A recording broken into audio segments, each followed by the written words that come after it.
গতকাল রাতে বরের সাথে প্রচন্ড রকমের ঝগড়া করেছিলাম।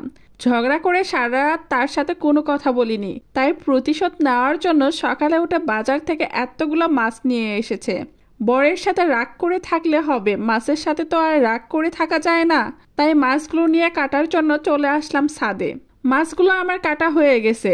আজ আমি এই মাছ দিয়ে রান্না করব সিমের বিচি, তবে তার সাথে আলুও দিব। এখানে আমি একটা বাটিতে গুঁড়া মরিচ, হলুদ আর লবণ দিয়ে মাছগুলো মেরিনেট করে রেখেছি। আর এখানে নিয়েছি পাকা টমেটো 4 ফালি করে, আর একটা বাটিতে নিয়েছি সিমের বিচি। সিমের বিচি আমার খুবই পছন্দের একটা সবজি। আরও নিয়েছি পেঁয়াজ কুচি আর কাঁচা মরিচের কুচি। আর অন্য একটা বাটিতে নিয়েছি আলু কুচি। এখন আমি একটা কড়াইয়ে তেল দিয়ে মাছগুলো ভেজে নিব।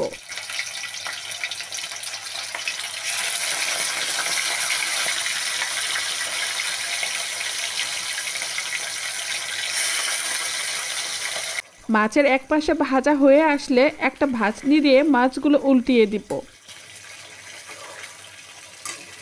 মাছ ভাজা হয়ে গেলে মাছগুলো উঠিয়ে নিয়ে এই মাছের তেলেই আমি দিয়ে দিব কেটে রাখা পেঁয়াজ কুচি আর কাঁচা মরিচ কুচি।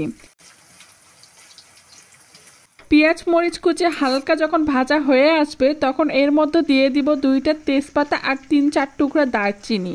আবারও কিছুক্ষণ নেড়ে চেড়ে এ পর্যায়ে আমি এর মধ্যে দিয়ে দিব 1.5 টেবিল চামচ হলুদের গুঁড়ো, 1 টেবিল চামচ জিরার গুঁড়ো, 1 টেবিল চামচ ধনিয়া গুঁড়ো, 2 টেবিল চামচ আদা রসুন বাটা আর 1 টেবিল চামচ পরিমাণ লবণ। এখন আমি সবগুলো মশলা একসঙ্গে কিছুক্ষণ কষিয়ে নিব।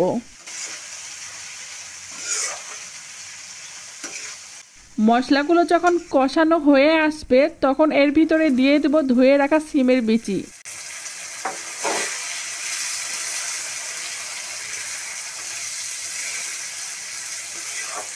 সিমের বিচি দিয়ে কিছুক্ষণ কষানোর পরে এর মধ্যে আমি দিয়ে দিব কুচি করে কেটে রাখা আলু। সবগুলো উপকরণ দেওয়া হয়ে গেছে। এখন কিছুক্ষণ নেড়েচেড়ে 5 মিনিটের জন্য ঢাকনা দিয়ে ঢেকে দিব। এ পর্যায়ে এর মধ্যে দিয়ে দিব পরিমাণ মতো পানি। পানি দিয়ে তরকারিগুলো কষিয়ে নিব। তরকারি আমার 80% সেদ্ধ হয়ে গেছে। এখন আমি এর মধ্যে দিয়ে দিব ফালি করে কেটে রাখা পাকা টমেটো। টমেটো দিয়ে আরও কিছুক্ষণ রান্না করব। এখন এর মধ্যে আবারও দিয়ে দিব পরিমাণ মতো ঝোলের পানি। পানি দেওয়ার 2-1 মিনিট পরে এর মধ্যে দিয়ে দিব ভেজে রাখা মাছ। মাছগুলো দেওয়ার পরে ঢাকনা দিয়ে ঢেকে দিয়েছি। আরও 10 মিনিটের জন্য রান্না করব। 10 মিনিট পরে ঢাকনা খুলে দেখি রান্নাটা আমার প্রায় হয়ে এসেছে। খুব সুন্দর একটা ফ্লেভার আসছে তরকারি থেকে। কালারটা দেখতেও অসাধারণ লাগছে। রান্নাটা আমার পুরোপুরি কমপ্লিট হয়ে গেছে। এখন আমি চুলাটা বন্ধ করে দিব। আমার মতন আপনারা কে কে সিমের বিচি খেতে পছন্দ করেন অবশ্যই কমেন্টস করে জানাবেন।